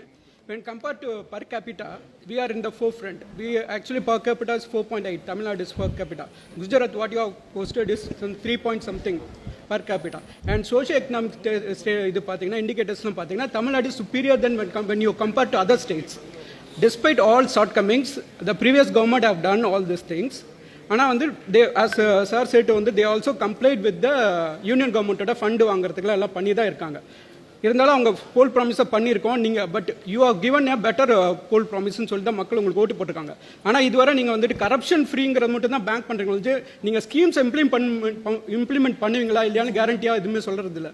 யூ ஆர் ஜஸ்ட் கிவிங் நாங்கள் பண்ணுவோம் தான் சொல்கிறீங்க. கரப்ஷன் ஃப்ரீ கவர்மெண்ட் தான் சொல்கிறீங்க வந்து whether you will implement all those schemes and எவ்வளோ டைம்குள்ளே டெலிவர் பண்ணுவீங்க?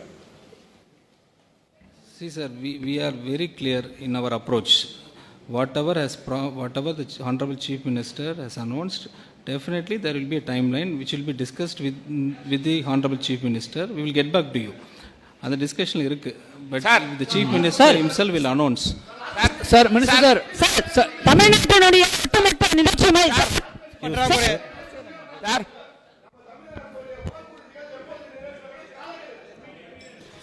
சார் ஒரு சின்ன விஷயம் சார். சார் அது ரிலேட்டடான கொஸ்டின். சார் என்னோட கொஸ்டின் தமிழ்நாட்டினுடைய ஒட்டுமொத்த நிதிச்சுமை 13.8 லட்சம் கோடி இருக்கக்கூடிய நிலையில பதிலே சொல்லலாம்.